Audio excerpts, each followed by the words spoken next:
Good morning. It's good to see all of you. I flew in yesterday, so it's 4 in the morning for me right now. So if I seem a little scattered, it's just because my brain is still catching up. So I want to talk to you today about social media and privacy, some of my favorite work that is not stuff that I've done, and a little bit on studies that we've done, so we can hopefully have a conversation. This is one of those topics where, the core of my research is building algorithms to find stuff out about people from social media. The science is really interesting, the applications are really powerful, but the implications of how it could be used if the wrong people are using it in ways to kind of give themselves more power or money at the expense of people, I find really concerning. And so I kind of balance my life by doing the science and then going around and doing talks like this to say, but we should be really careful with this science. So that's what I want to talk about today. We've kind of ended up, and y'all are a little more protected than we are in the US, with this real surveillance system going on online. And the rights that we have to protect our privacy are limited in one way or another, and certainly in the US, ours are a lot more limited. Information is really owned by corporations in the US once you post it, as opposed to by yourself. And that creates all kinds of opportunities to do things with that data that we may or may not consent to. So I want to talk about privacy, and there's a lot of really interesting social science literature on privacy, obviously. And if you break it down, it tends to have these 4 main components. Trust, awareness, compensation, and control. So people want to trust whoever they're giving their information to in order to be comfortable and feel like their privacy is being respected. They want to be aware of what's going on with their information. They want some sort of compensation, which doesn't necessarily mean that you're paying them, but that they're getting something out of it if they give you data, and that they have control over how that's used. And sometimes when I talk about privacy, especially if I'm talking to like Silicon Valley types in the US, you say the word privacy and they go, oh, well, privacy's dead. Like there's no such thing anymore on the internet. And that drives me crazy. It's a fundamental misunderstanding of what privacy is, right? Privacy at its heart is an issue of consent. It's me choosing what information to share with what person or organization and the time that I want to share it. That's what privacy is. That can't die. Like my right to consent can't die. You might want to violate that. You might say, you don't really get to have that control. We're going to take away that right to consent. But it doesn't just go away simply because the internet makes it hard to keep information secret. And so I think thinking about privacy from that consent perspective and then looking at these different elements gives us an interesting way to try to understand what's going on. How do algorithms affect privacy and these elements? Algorithms let us find out all kinds of things that people have not intentionally chosen to share. This is a lot of work that we do in my lab, and ours is relatively harmless. So we did some really early work on predicting personality traits. So are you an introvert or an extrovert? What's your level of neuroticism? Are you super laid back, or do you get really anxious really easily? And if you've done like a Myers-Briggs, that's like the INTJ kind of personality test, you've done this too. So we set out to predict those traits from people's social media profiles. We could do that really accurately. We then started looking at things like political preferences. So if we have a liberal to conservative scale, and in the US, like that's definitely how our politics are. Like you're liberal or you're conservative, and there's no more dimension than that, sort of. We could put people pretty easily on that scale as well. So this is interesting. It's not especially harmful, right? A lot of these are public traits that you're exhibiting anyway. We're not deeply getting into people's private lives through that. But a lot of work does, right? The biggest one in the news, have you guys seen this from the Stanford study that came out on predicting sexual orientation from faces on dating sites like just in the last week? I mean, the ethical issues with that study are kind of huge, independent of the privacy issue. But that's just one part of the bigger body of research that's going on here. And these algorithms can work on really weird and seemingly anemic sources of data, right? So that Stanford study just used pictures. Again, that's really troubling. But my favorite study in this space actually comes out of Cambridge, where they were looking at Facebook likes, right? So the thing on Facebook, does anybody not have a Facebook account? That's the easier question. Okay. So these three people get to be smug for the next 10 minutes, but I'll make you worry later. Yeah, so on Facebook, you all know you can like stuff. And the interesting thing is that your likes on Facebook are always public. You cannot make your likes private. So no matter what your privacy settings are, I can always see your likes. And that makes them an interesting data source, right? Because it means I can always find this data. So even though it's this tiny slice of what you do, it's one that's always public. And so the researchers at Cambridge, they took tens of thousands of people's Facebook likes, and they used those to build a model that could predict all kinds of different attributes, things like race, religion, gender, sexual orientation, behavioral things like if you're a drinker or a smoker or a drug user. They could predict personality traits and political preferences. And one of the traits that they predicted was intelligence. So they had people take a kind of standard IQ style test and then tried to predict the score they would get on that from the likes, which worked. And so this is all interesting, but the really interesting part is that the likes don't necessarily obviously point to the traits that they predict. So, you could go, oh, if I'm in the United States and I like the Donald Trump page, I'm probably a political conservative, right? Or certainly if I like the Republican Party, who's our conservative party, if I like their page, I'm politically conservative. That very clearly indicates that trait. But it turns out that the likes that are most indicative of all these different things are not at all obvious. So in the paper that they published on this, they listed for intelligence, here are the 4 likes that are strongest indicators of high intelligence. You're smiling. You must have heard this example before. Yeah. So no particular order. They are liking the page for science, which maybe makes sense because smart people do science, thunderstorms, the Colbert Report, and curly fries. I love that example so much. Yeah. So liking curly fries is one of the strongest indicators of intelligence. Why does that happen? Right? And the answer is that it's not that these likes speak to the trait that they're predicting. It's that the likes are kind of artifacts of the social process, right? Sometimes we'll go out and search for a thing to like on Facebook. So I may go, oh, this is my favorite sports team. I want to, follow them, so I'll like their page. Or this is my favorite book. I'm going to like that. But a lot of our likes are results of a social process. Somebody I know liked that page. That brought it to my attention. And then I said, oh, I do like that thing, and I like it. And those social processes are very complicated, right? There's all kinds of sociology, epidemiology that looks at how those sorts of things spread through social networks. Homophily, which tells us we're friends with people like us. And so as those things start to spread through social networks, they spread through networks that are of people who are similar to each other. And so the curly fries page doesn't have anything to do with intelligence. The algorithms don't know what curly fries are or what intelligence is. But we likely have a population of people who would score high on that test, and it's in that population that the curly fries page spread. So if you come along and like it, the algorithm says, well, you did a thing that smart people did, right? You did the same interaction with this artifact in the network, and so we're going to guess that trait applies to you as well. And this kind of homophily combined with network structure is very powerful in how these algorithms work. But the really important part of that when we're talking about privacy is that because the attributes, whether it's your likes on Facebook, the kind of picture you post online, the kind of words that you use, because there's no obvious connection between that and the things that can be predicted, it's really hard for you to hide from the algorithms, right? You can't say, oh, I don't want anybody to know about my intelligence level, or maybe that I'm super neurotic, right? I get anxious really easy. I want to hide that. So I'm not going to like this page. You don't know what things to avoid because there's not a logical connection.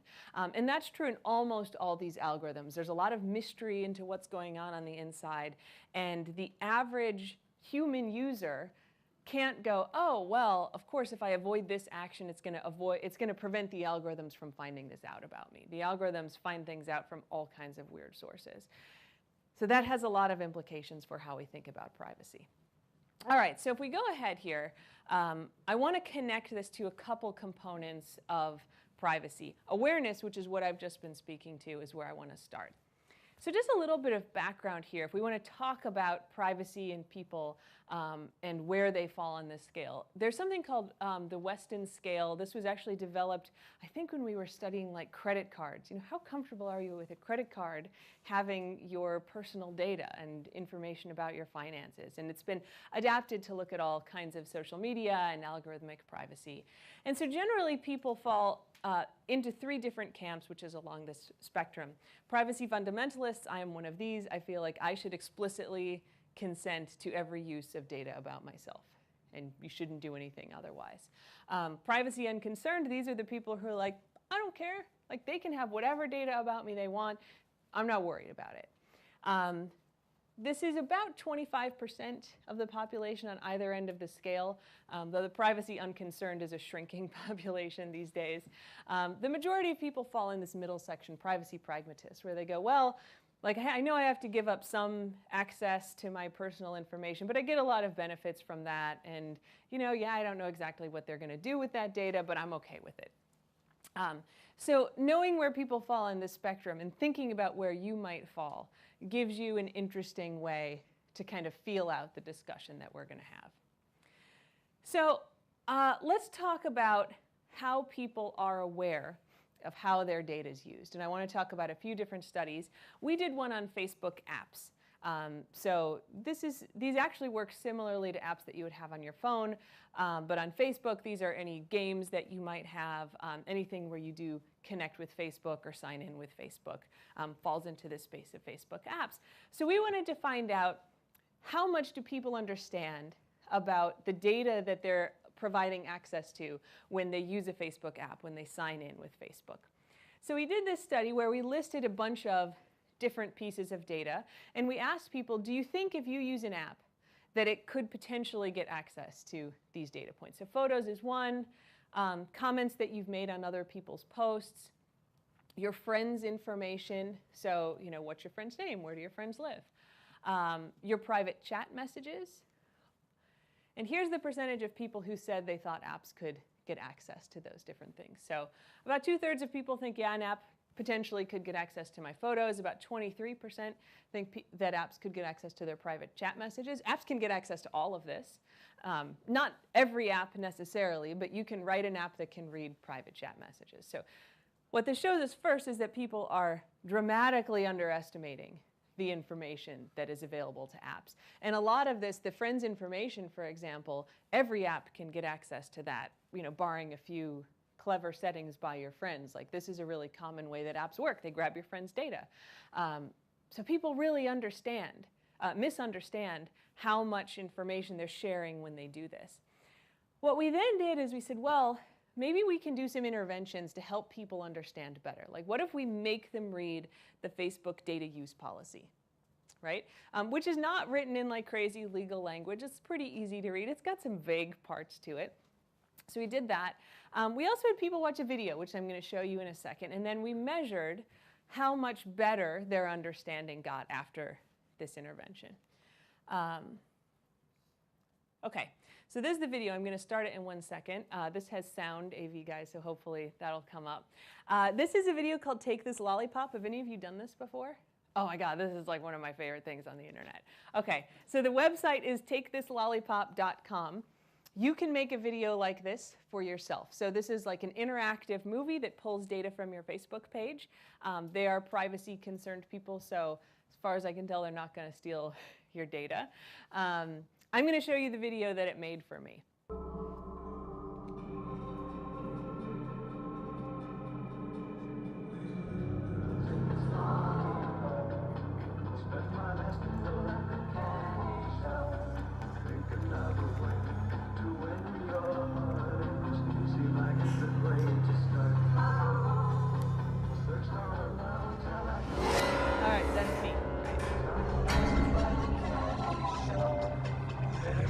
In the middle, these are all my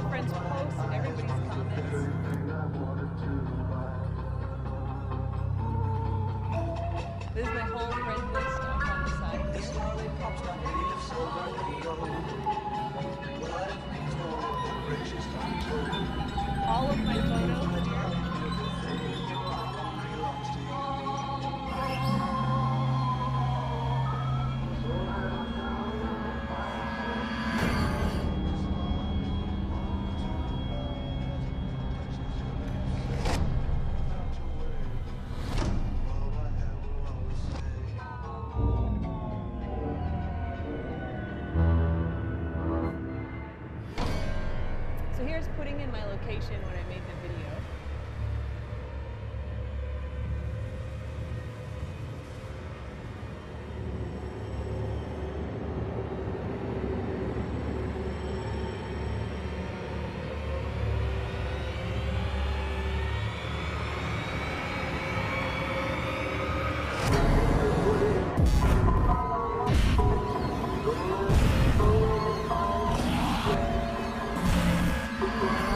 Notice my picture on the dashboard.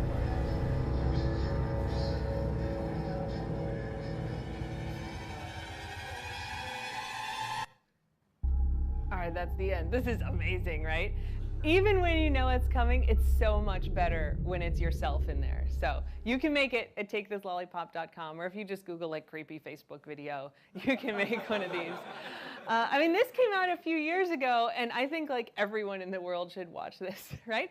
Because what's it doing there? I mean, this is an app, and all that data that it showed, it's an app that pulled that data off my profile, right? So it accessed it accessed everything, right? Now, I had already authorized it, so you didn't see it, but it says like, oh, you know, Facebook, this app wants to access your data, right? And you have to click OK. And when I did that the first time, I was like, well, you know, I have all the privacy settings in Facebook that say it can't get that. So like, I'll authorize it, but it's not actually going to ignore all my privacy settings and just give this to the app, right? No, it totally does, right? So in our study, we had some people read the Facebook data use policy. We had some people watch this video. And then we gave them the same questions again. Do you think apps can pull this data point? The people who watched the video improved their understanding much more than the people who read the data use policy, which like on one hand is not surprising. On the other hand, it really tells us something about how we might improve people's understanding of what data is being used, right? Wouldn't it be great if companies, not that they make it this creepy, right, but could make something this easy to access, right? That like, look, here you can really see how this is being used. People, like on one hand, when this came out, people freaked out, right? Because oh, my Facebook account has been hacked. Like, what's going on? And on the other hand, like once you've seen it and you understand what you've seen, you have much more understanding, awareness of how your data is being used and shared. And that improves your feeling of control and your comfort with privacy, right? Yeah. I mean, that might be so, but does it lead to long-term behavioral changes? Yeah, this is a great question. This video, you know, can we have a control group and can we see? Because, I mean, one of the issues with these Facebook applications that they sort of, well, no pun intended, they creep in on you, right? So yeah. You don't know that you're using one much of the time. And so I agree. I mean, I think this is a really interesting question. And we see this like over and over with Facebook, that they start to do a thing and everybody freaks out about the thing and then nobody cares about the thing 2 weeks later, right? So yeah, I mean, I think part of that issue is like, maybe I feel like there's nothing I can really do that'll make a difference, and maybe it's just that, you know, we have this temporary reaction and then it goes away. So I would love to see more research on that topic. As far as I know, it's pretty poorly understood at this point. I think it's a great question. Okay, so that's a little bit about awareness. What I also want to talk about is how comfortable people actually are with different data points being used. You know, that video is one thing, but most of this is used in kind of personalization technologies, right? Whether it's a recommender system saying, here's a movie to watch, or here's a thing to buy, or here's how I'm going to order what you see on social media, or here's some ads I'm going to serve to you, right? That's the most common way these things are used. So we've done a couple studies in this space. On one, we put people on, we had people answer questions on a spectrum. So we used a Likert scale for the academic concerned people in the room, going from 1 to 7, and we said, you know, if a personalization system, whether it's a recommender system, whatever, were to use the following data points, would that be okay or not? And so they can rate it from, this is not at all a privacy violation, all the way up to, this is a serious privacy violation. So we showed them, this is a little small, sorry. And we were thinking about like an Amazon-like system that's going to recommend stuff to you. So we looked at things like stuff you would have rated or reviewed within that application. Is it okay to use that to personalize what you see? and we're placing it along the spectrum here. So people were pretty cool with using their ratings, their reviews. That was pretty far down on the spectrum. But if you take their ratings and reviews from other sites and import them, like that starts to creep up like past the middle point on the scale. And then we had things like my location, and obviously tons of apps use location to do personalization. And I don't think all this is creepy, by the way, right? Like, I love that Google knows where I am when I search for pizza, right? But, you know, that starts to freak people out a little bit. And then way up here is things like data from data brokers, your contact list, like if this is an app on your phone, your web search history. These are way up here at like 6 out of 7. But this one was really interesting to me. Using information about your relationship with your friends showed up way here as like a 6.7 out of 7. My dissertation was on this, right? My dissertation was on inferring how much two people trust each other and using that to recommend movies. So, you know, if I trust you a lot, then if you say, oh, you know, this movie, I give it 5 out of 5 stars, then that's going to have more weight than if I don't trust you. I built algorithms to figure that out. I built algorithms to do personalization. I had no concern that this was going to skeeze people out, that there was like ethical issues with it beyond kind of the normal thing, right? I was using all public data. And this was up here. In fact, when we first ran this, we did this on Mechanical Turk.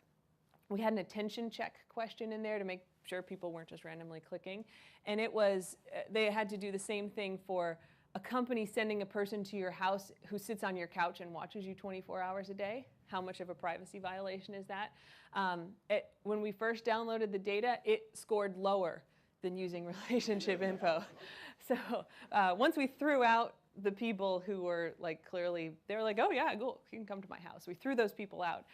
This still was way up here at the end. And we replicated this result in another study. So people really feel like it's a huge violation to find out kind of how close they are, how much they trust their friends, and use that. When you're looking at this, did you do any comparison between different ethnic or cultural groups? Yeah, that's a great question. No, and I think we should. The one way that we did break this down was by if people are in those privacy pragmatist, fundamentalist, or unconcerned groups, and the results are exactly what you would think. The fundamentalists, you know, are more upset. But yeah, I mean, I think this is an interesting question too. I actually specifically think gender is going to have a really big impact on this. Women get all kinds of extra harassment on the internet, which I hypothesize makes them a little more concerned about, you know, who's using their data for what, even though this isn't, you know, the stuff you get harassed for. But yeah, I mean, I think that is interesting, and definitely, you know, for cultural reasons, for kind of environment that you interact in reasons, that there will be those differences. Yeah. But I suspect, just as you mentioned a few seconds ago, their mental attack model is different from what you're sort of trying to induce here, right? So to use something for personalization purposes is different than, you know, exposing your relationship status and be subject to advances or whatever. Yeah. So their mental attack model might be very different from what you're actually trying to study. Yeah, I agree. And we tried, in this study, and we did a follow-up on this, we were very explicit that we're talking about an Amazon-like system. In fact, the follow-up study, we kind of created a fake app. And we're saying, oh, like, here's this app that we've made.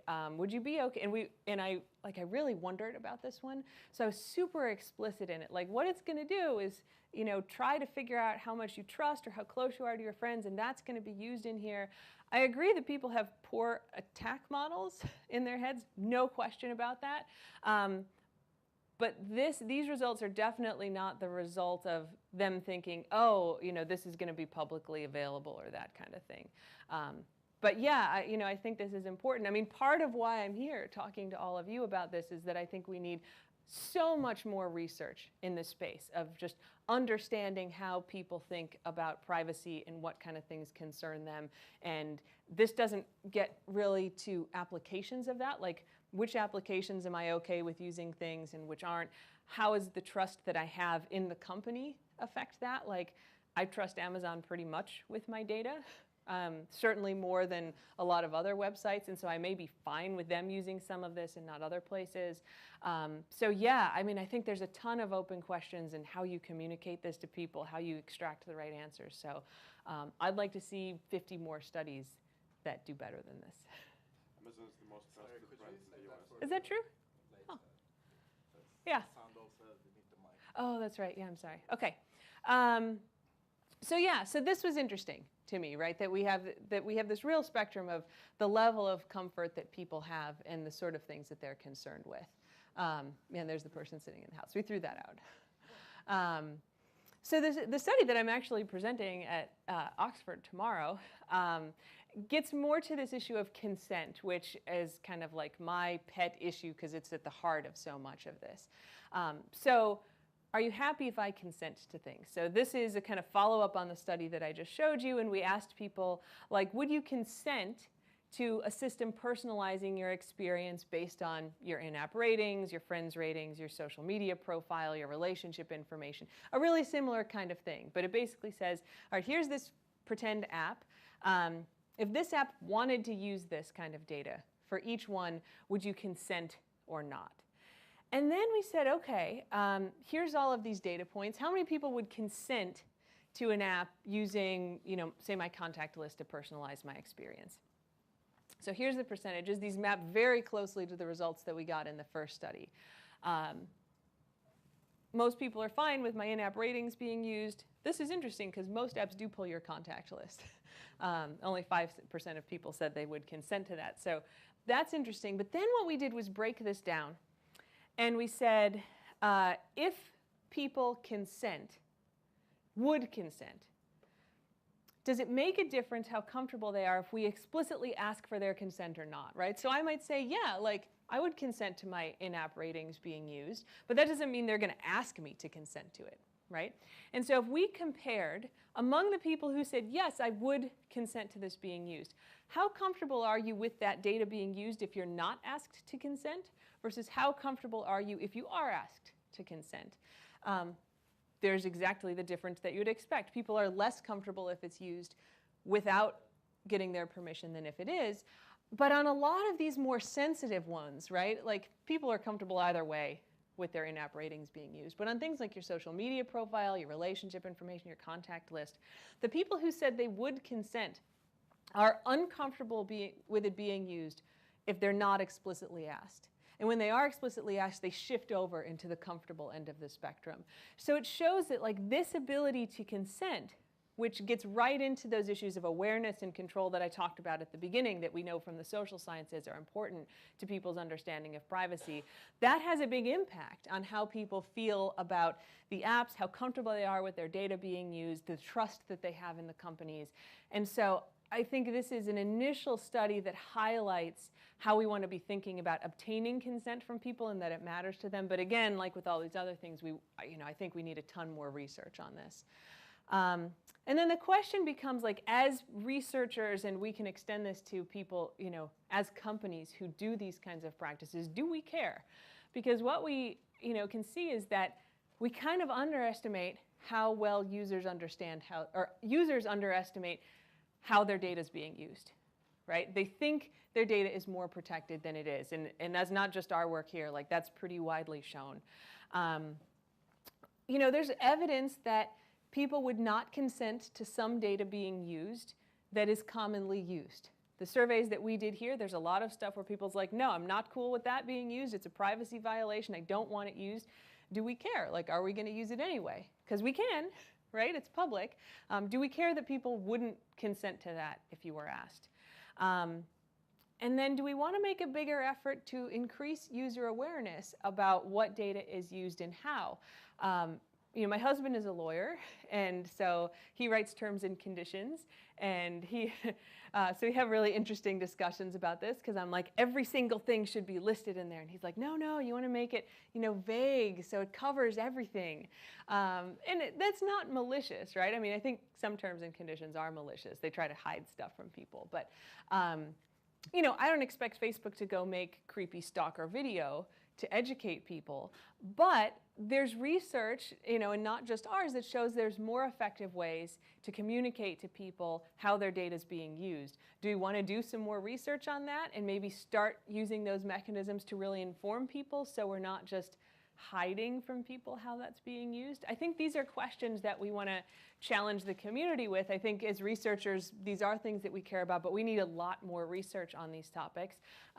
And frequent research, because it's going to change over time, right? People shift their levels of comfort with these things. And it's also a challenge to industry, because I think industry has to honestly answer a lot of these questions. Do you as a company care that people wouldn't like you doing what you're doing? And you might say, no, I make more money if I do it. And like, that's okay, but like, let's be honest about it, right?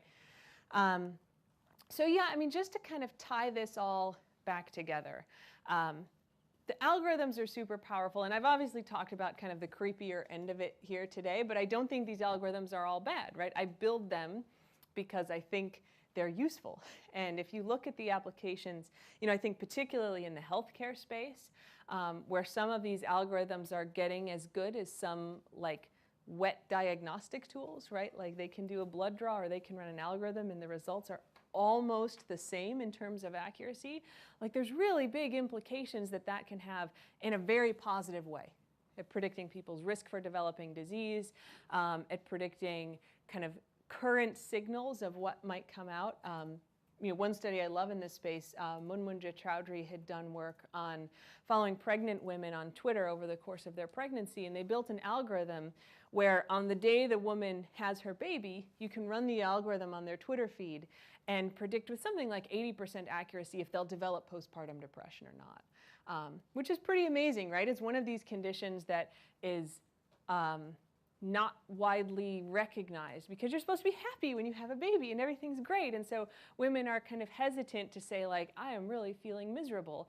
But there's all kinds of changes in the type of language that the women who develop postpartum depression use versus the women who don't, that you can see emerging over the course of the pregnancy, that taken together with other patterns of interaction are really strong predictors. You can see these subtle changes before the birth happens that indicates what's going to happen.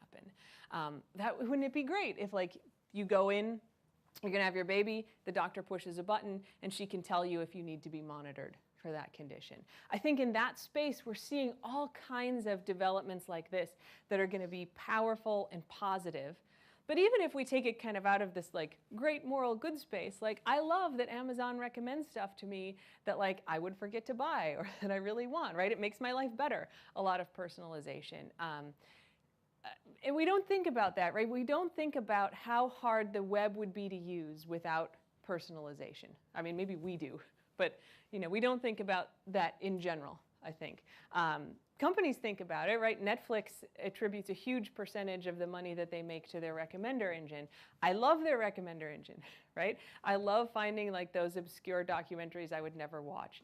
So I think that there's these really useful applications of these algorithms. That's why I build them. But they are so powerful, and the things they can find out about us give so much power to the people who have the data and the algorithms.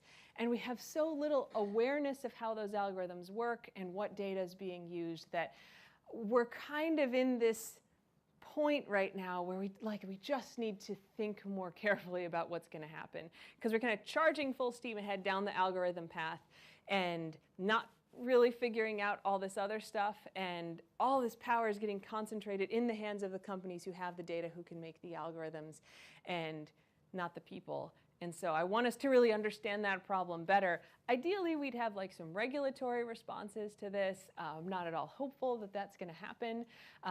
We will leave my dystopian thoughts about the next couple decades to the side. But some real bad stuff could happen if these are used in a poor way. And so I think at least, you know, as people intellectually who care about this, getting a better understanding of it is a first step towards hopefully controlling it so it can be used in a way that maximizes the benefits that can come, but minimizes the risks that people could face. So with that, we have time for questions, and because there's a live stream, we want to use the mic for the questions. So I know I took a couple while we were talking, but if anybody else has questions, yeah. Let's thanks Jenny again. Thanks.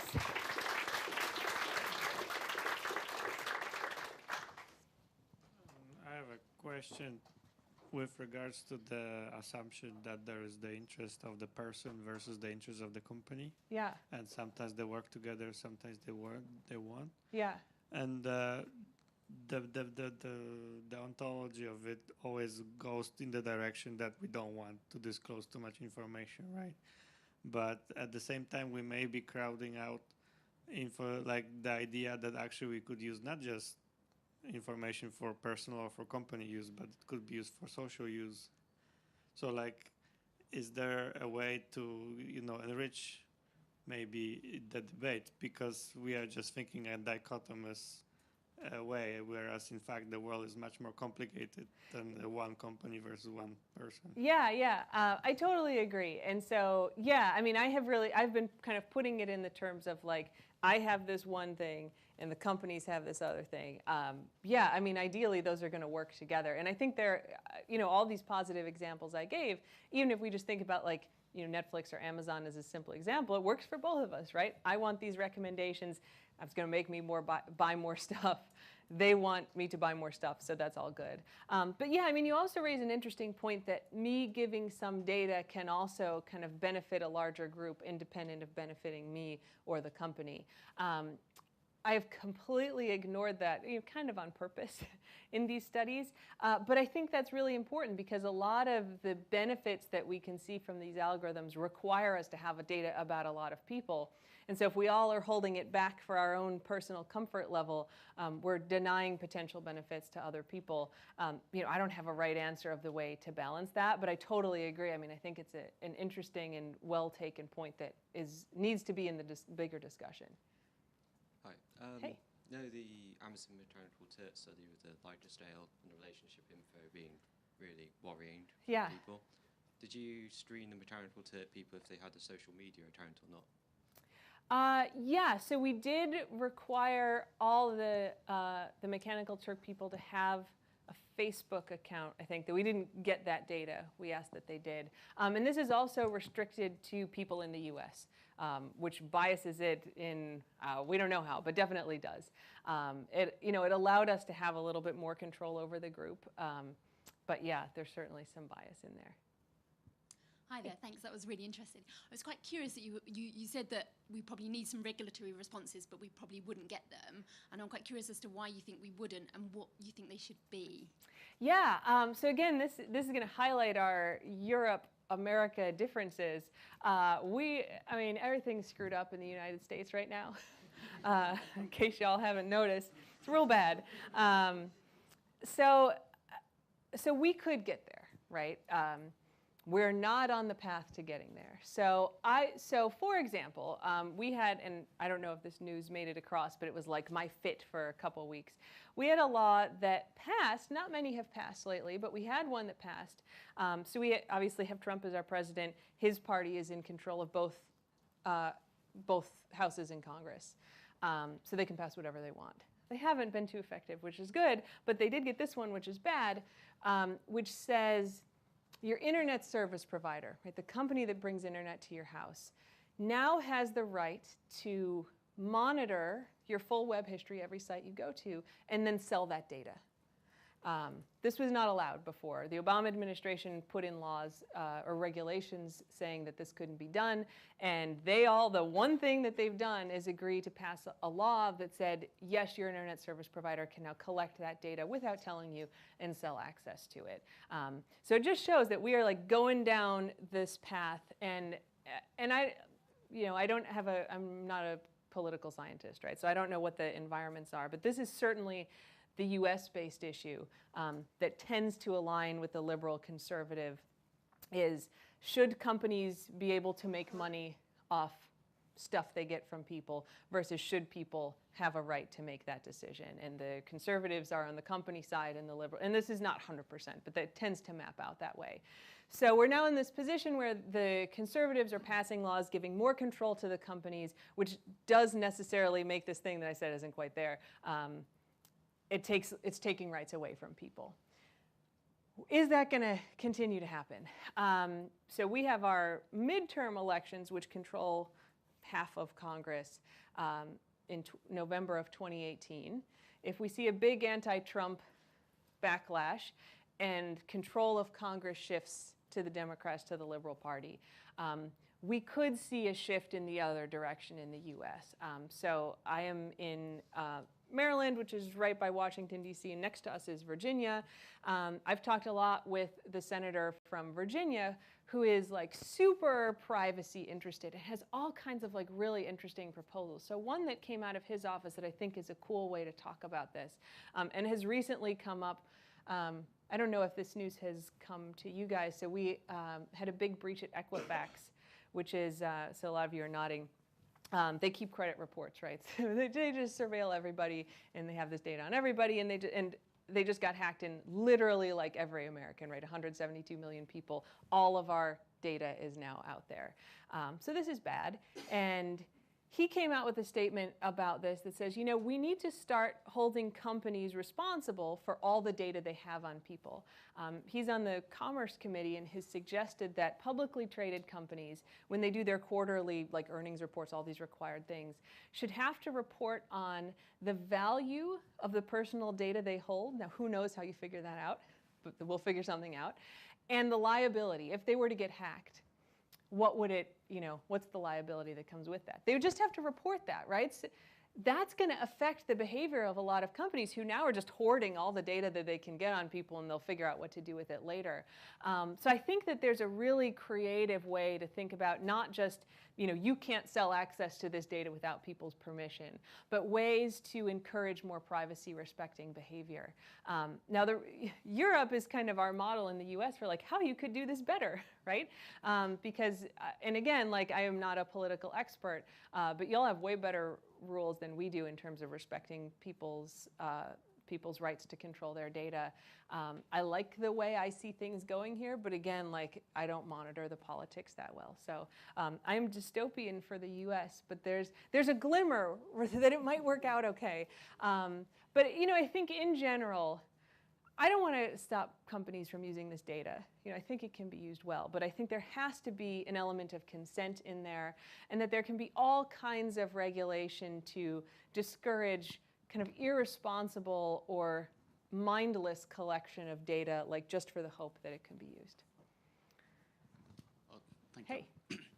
You already touched upon the question that I was going to ask.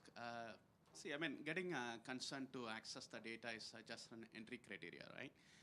But how about, you know, like reporting the usage patterns? We do advocate, you know, people do as part of our data controls. We do advocate, you know, the usage patterns has to be frequently, in a frequency, you know, shared.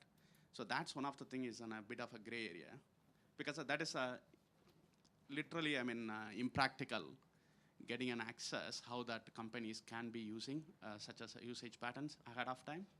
Yeah. Have you thought about anything on those lines? Yeah, I've thought about it, but I don't have any good answers. But I agree. I mean, you know, I talk about consent here primarily because, like, that, as you said, is step one, and we're not there yet, really, or you know, not there in a well-informed way. But yeah, like once I have consented, okay, like you can collect this data. Yeah, who is it? How is it being used? How often is each data point being used? Who's it being shared with, right? A lot of these terms of service are like, oh, we share with third parties, right?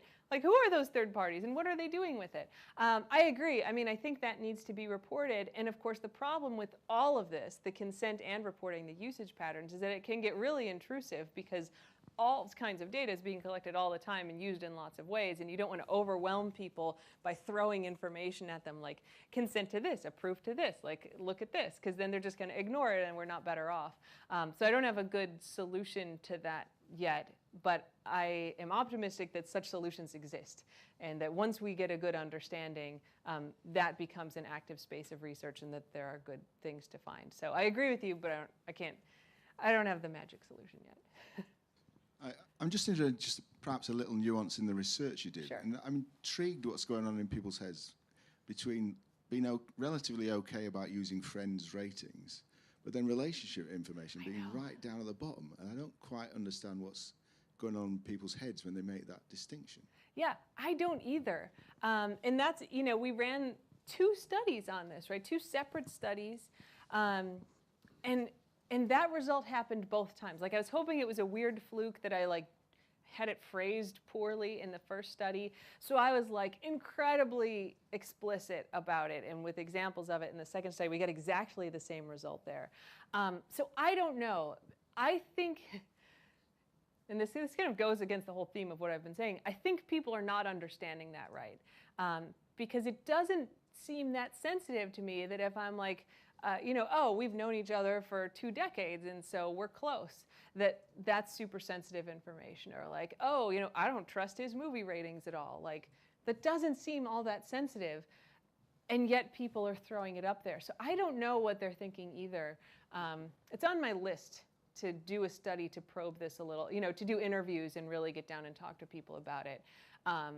Because part of this is understanding those things, right? Do people, and this comes back to, the point you made about the threat model that people have. Like, what do they think we're doing with that? Like, are we publishing it? Like, is it just that, do they really want to protect it? Do they misunderstand? I don't know. It also might indicate some safe ways of doing it, or acceptable ways of doing what we want to do, in contrast to some that are seen as unacceptable. Yeah, no, I think that's right. So just to repeat on the mic, yeah, I mean, if we do understand why people are concerned about these things, we absolutely need studies on that. It will lead us to how could we leverage this in a way that people are comfortable with, that also gives them the benefits. I think there's a lot of that space out there, and that's why, like, when you introduced me, you mentioned I'm in the College of Information Studies, which is not a computer science department, though we're about half computer scientists. We have communications people, social scientists who do sit down with big groups of people and do these kinds of interviews. And I think that kind of research is just critical in this space to be able to put these two things together. So point very well taken. Did you come across any simple strategies yourself to minimize if you're interested in protecting your own data? Is there any simple things you can do apart from maybe not just liking everything? Yeah. So a few, and I talk about this a lot to kind of general audiences, right? I'll go to like an insurance conference or like a nurses meeting, and I talk about these issues, and they all get really freaked out.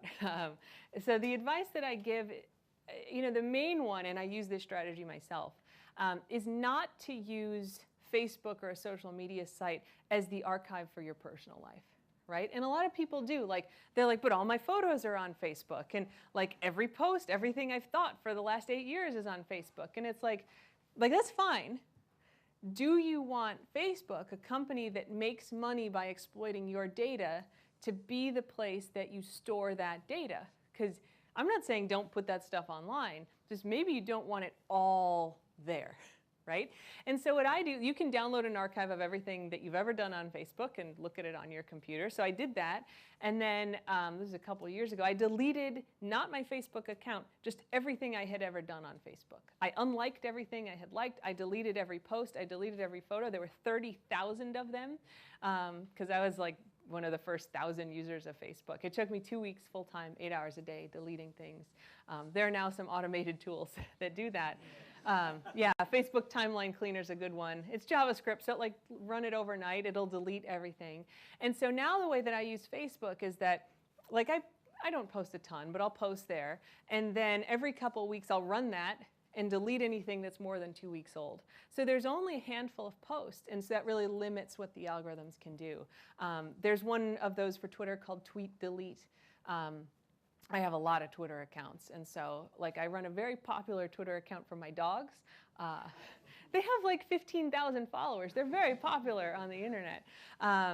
I don't delete any of their posts, right? Because it's pictures of my dogs. Like, there's nothing sensitive. I have a professional account that I pretty much leave up. But I have a personal account where I mostly like tweet about hockey games, like while they're happening. Like, that stuff is worthless 2 hours after the game is over. And so that account deletes every tweet after like 2 days, because there's no value to anyone for that content. I don't need to see me going like, yay, a goal, right? Like, I don't care. And then it limits what can be done with any of the data that I have there. So I think just not treating social media sites as an archive is a great way, because the less data you have available, the less the algorithms work on you. So you lose some personalization, but you gain some control. And where do you put all your photos? I don't do a lot of photo sharing on there. My photos are like on my laptop, yeah, or on my phone. Yeah, I don't even have a cloud account for them. Yeah, I mean, the ones that go on Facebook, like, so I got married a couple of years ago. Well, I got married, it was just me and my husband. Then we had a big party. So we have lots of pictures of the party, and those are on like Snapfish or, you know, one of these places where people can order prints of them. And you can password protect it behind there or leave it public. But that's a way where, you know, if you have like all your baby photos, like you maybe don't need those on Facebook. You could, I mean, there's nothing wrong with keeping them there, but if you want them a little more private, there's a ton of photo sharing sites that give you all kinds of control. So yeah, for the big stuff, I have them in little places like that. And for the random stuff, I just delete them. Like, I don't care, right? Oh, it's a selfie of me at the beach. Like, that can go away. That's fine. Yeah. Hi. Thanks very much for the talk. It's fascinating stuff.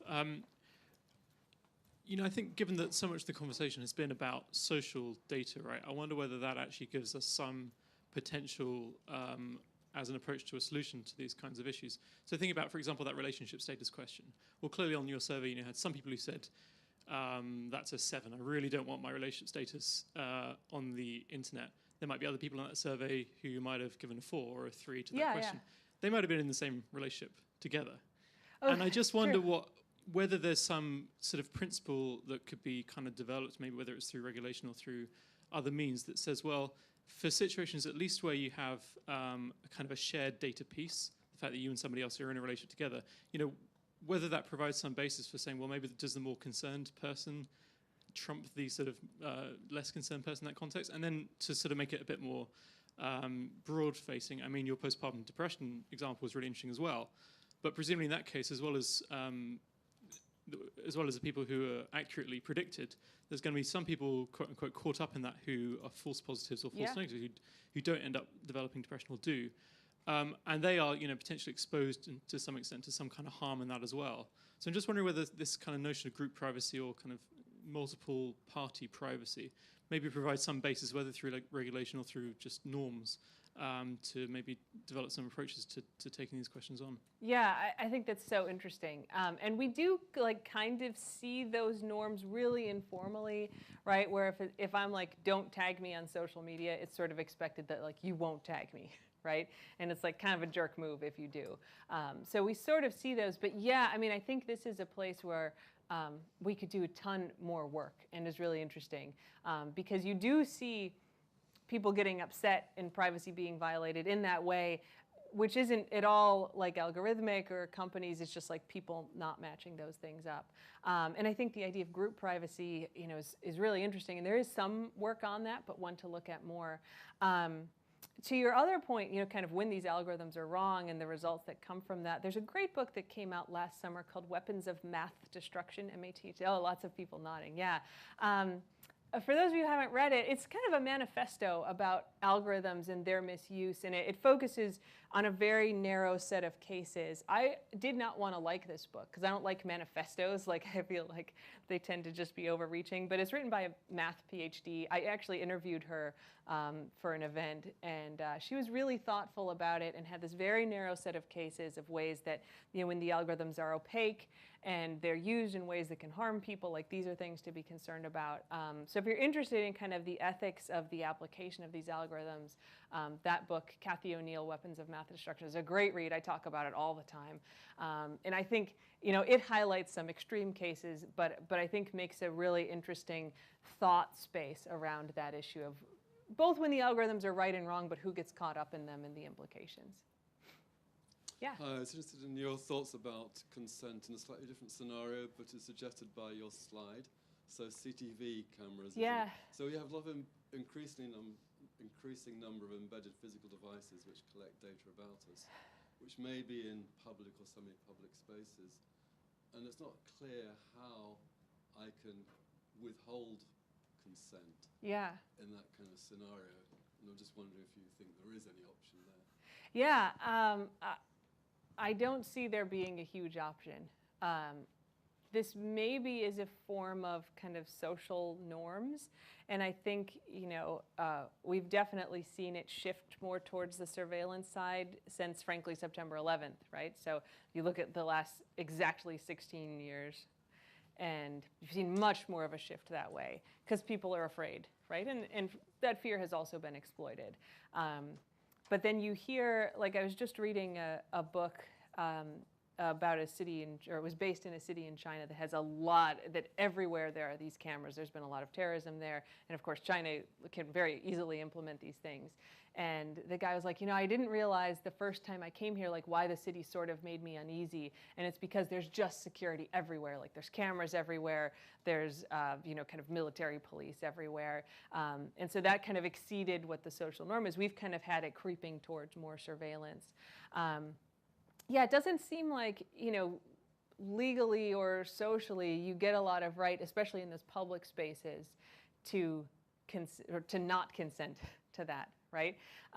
It would be complicated otherwise, which doesn't mean it's not important, but I don't have a good solution for that kind of public thing. But, you raise another really interesting point, which is this kind of Internet of Things of data, all of this kind of personal monitoring, life logging, and how that data is getting out there and potentially being shared. And along with that goes the anonymization issue, right? That, Fitbit really say we're to share a whole bunch of people's data, and it truly were anonymized, like that could be fine.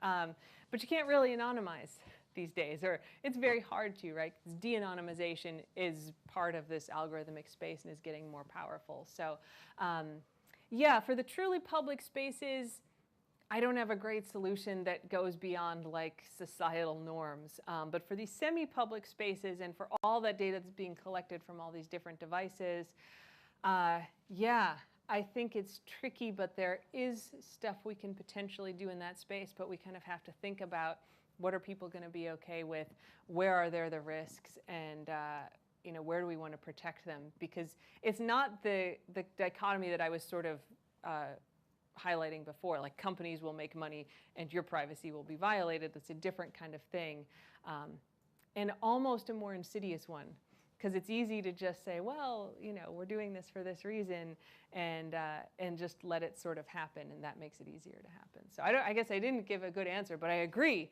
that this is an important problem. Well, I'm afraid we have to finish now. Jessie's already looking at me angrily.